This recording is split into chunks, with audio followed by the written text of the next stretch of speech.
কেমন আছো তোমরা সকলে? নিশ্চিত সকলে ভালো আছো।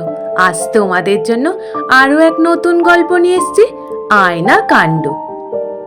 শরৎকালে সকাল সকাল রাজামশাই আর রানীমা ছাদের উপর দাঁড়িয়ে দাঁড়িয়ে অমনি আকাশের দিকে তাকিয়ে রাজামশাই বলে, দেখেছো রানী, দেখো দেখো, আকাশের মেঘগুলো পেঁচার তুলোর মতো কেমন ঘন, যেন আমার মাথার চুল।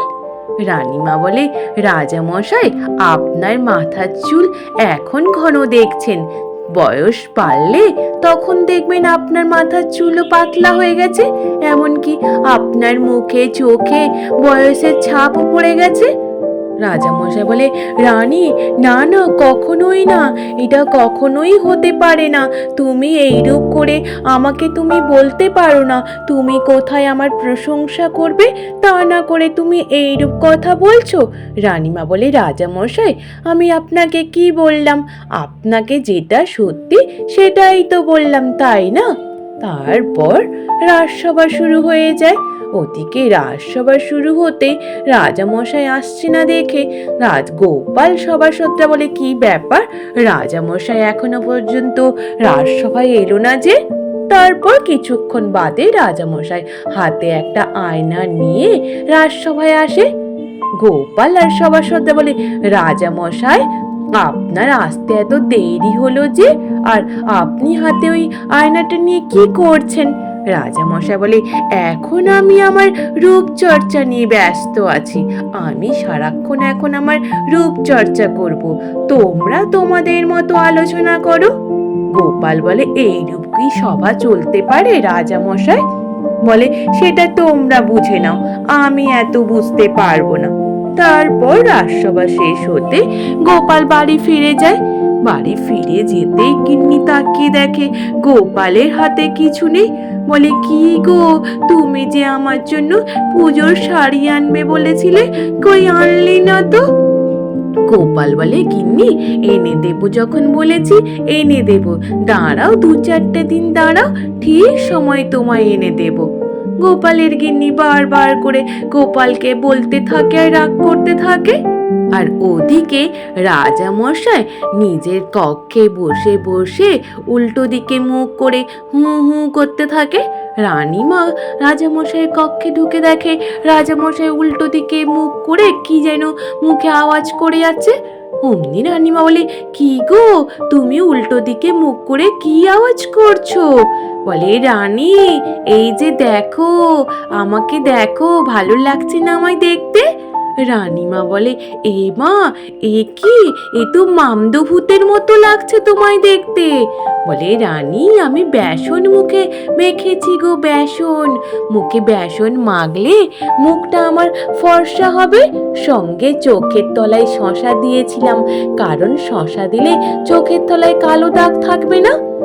রানীমা বলে, এই কি কাণ্ড করেছেন আপনি? বলে, রাজবৈদ্য বলেছে যে তাহলে পরে আমার যৌবন আরো সুন্দর হয়ে উঠবে। বলে, তুমি যা খুশি করো, আমি তোমায় কিচ্ছুটি বলবো না, বলে রানীমা চলে যায়।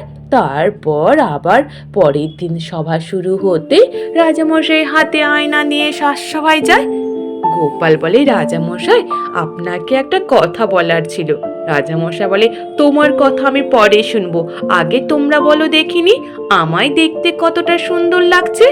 গোপাল বলে, রাজামশাই, আপনি যেমন ছিলেন তেমনই দেখতে লাগছে। রাজামশাই বলে, সভাসদরা, তোমরা বলো দেখিনি আমায় কেমন দেখতে লাগছে? সভাসদরাও একই কথা বলতে থাকে যে, রাজামশাই, আপনাকে যেমন দেখতে ছিল তেমনই তো দেখতে লাগছে রাজামশাই। রাজামশাই বলে, রাজবৈদ্য, তুমি যে আমায় বললে বেসন আর শসা লাগালে আমার মুখটা বেশি ফর্সা হয়ে যাবে, কই, কিন্তু সুন্দর দেখতে লাগছে না কেন? রাজবৈদ্য বলে, রাজামশাই, শুধু বেসন মাখলে হবে? বেসনের সাথে লেবু, তারপর দুধের সর, অনেক কিছুই তো লাগাতে লাগবে। গোপাল বলে, রাজামশাই, আপনি কি এইসব নিয়ে ব্যস্ত থাকলে হবে? আপনাকে তো রাজসভাটাকে দেখতে হবে। রাজামশাই বলে, রাজসভা আমি আর দেখতে চাই না, আমি এখন আমার রূপচর্চা নিয়ে ব্যস্ত থাকতে চাই। রাজসভা দেখবে মন্ত্রী, যা কিছু বলার আছে মন্ত্রীর সাথে কথা বলে না। অমনি বলেই রাজামশাই রাজসভা ছেড়ে চলে যায়। অমনি রাজামশাইয়ের কথা শুনে গোপাল তখন বলে, মন্ত্রী মশাই, আপনাকে কিছু বলার আছে। মন্ত্রী মশাই বলে, আমাকে আর মন্ত্রী বলবে না, আমাকে রাজা বলো, রাজা। গোপাল তখন বলে, রাজা বলবো আপনাকে? খ্যাংরা কাঠি মন্ত্রীকে আবার রাজা বলবো? মন্ত্রী বলে, ব্যাটারে, তোমাকে ধরলে কিন্তু ছাড়বো না গোপাল। তারপর গোপাল ওখান থেকে ছুটতে পালিয়ে যায়। ওই দিন গিয়ে ও গোপালের গিন্নি দেখে গোপাল খালি হাতে বাড়িতে ঢোকে। গোপালের গিন্নি সমানেই কান্নাকাটি করতে থাকে। গোপাল বলে, গিন্নি কান্নাকাটি করো না গো গিন্নি, দেখো আমি তোমায় ঠিক সময় আমি তোমায় সারিয়ে এনে দেবো, কেমন? পরের দিন আবার রাজসভা শুরু হয়। রাজসভা শুরু হতেই রাজামশাই সেই আয়না নিয়ে বসে বসে নিজের গোপ ঠিক করতে থাকে, চোখ মুখ দেখতে থাকে। ওদিকে সভাকবি রাজামশাইয়ের এই কাণ্ড কারখানা দেখে অমনি কবিতা বলতে থাকে। এই শুনে সভাসদরা এমনকি রাজামশাইও হাসছিল। হাসতে হাসতে রাজামশাইয়ের হাত থেকে আয়নাটা পড়ে যায়, সঙ্গে সঙ্গে আয়নাটা ভেঙেও যায়। রাজামশাই তখন রাগ করে সভাকবিকে বলে, সভাকবি, এ কি করলে? তুমি আমার আয়নাটা ভেঙে দিলে। সভাকবি বলে, রাজামশাই, আমি কোথায় আয়না ভাঙলাম? আপনারা হাসছিলেন তো আপনার হাত থেকেই তো আয়নাটা পড়ে গেল রাজামশাই। রাজামশাই বলে, কি হবে এখন? এইরূপ আয়না আমি কোথা দিয়ে পাবো? ওদিকে মন্ত্রী মশাই মনে মনে ভাবে, এইটাই সুযোগ, এই সুযোগে কিছু কামিয়ে নেওয়া যাবে।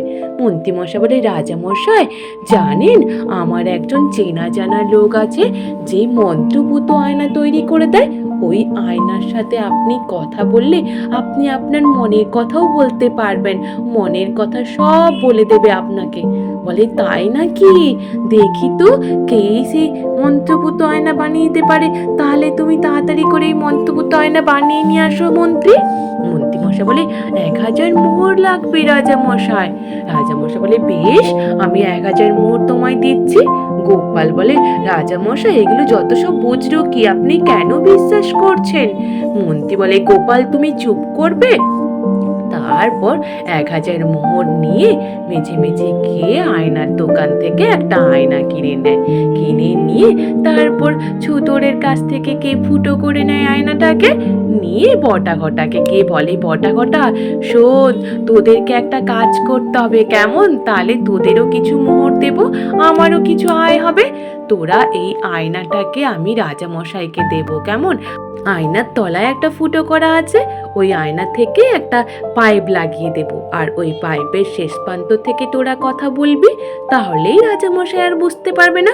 ওরা তখন রাজি হয়ে যায়। তারপর ওই আয়নাটাকে নিয়ে গিয়ে মন্ত্রী মশাই রাজামশাইকে দেয়।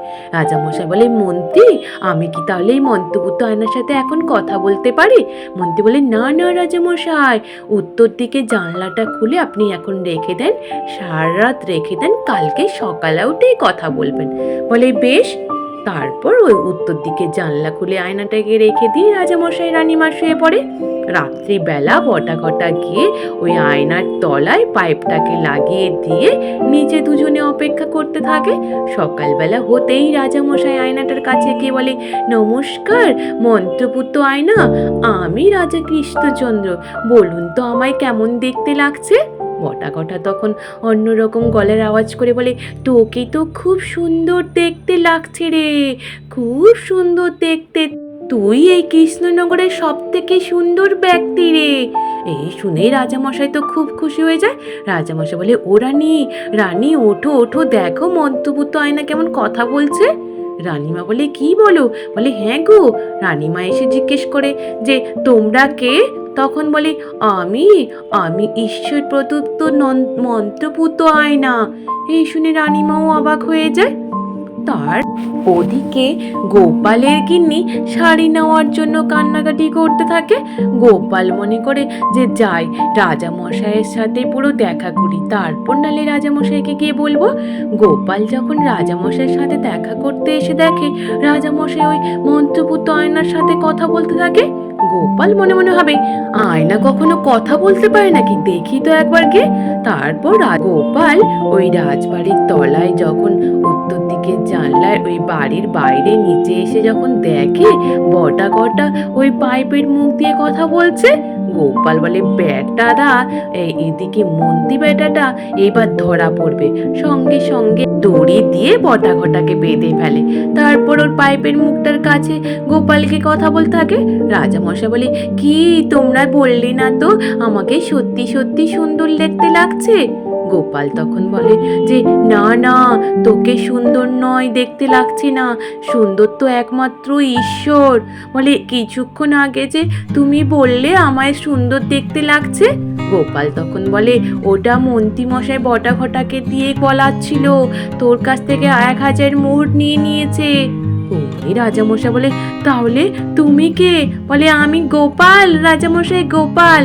আপনি নিচে এসে একবার দেখে যান কাণ্ড কারখানাগুলো, আমার কথা তো বিশ্বাস করছিলেন না। রাজামশাই বলে, তাই নাকি গোপাল, যাই তো আমি। নিচে এসে যখন দেখে বটা ঘটা বাঁধা অবস্থায় রয়েছে। রাজামশাই বলে, গোপাল, এ কি তুমি একটা আমাকে এত বড় প্রতারণার কাছ থেকে বাঁচালে গোপাল, নইলে তো আমি পুরোপুরি ফেঁসে যাচ্ছিলাম। গোপাল, এই নাও তুমি 500 মোহর নাও, তোমার গিন্নির জন্য শাড়িও আনবে, আর তোমরা পুজোতেও আনন্দ করবে, আর বেটা মন্ত্রীকে আমি আর ছাড়বো না। আজ এই পর্যন্ত। নিশ্চিত তোমাদের সকলের ভালো লেগেছে, আর যদি ভালো লেগে থাকে তাহলে একটু লাইক আর সাবস্ক্রাইব করে দিও। আর তোমরা সকলে ভালো থেকো, কেমন? টাটা।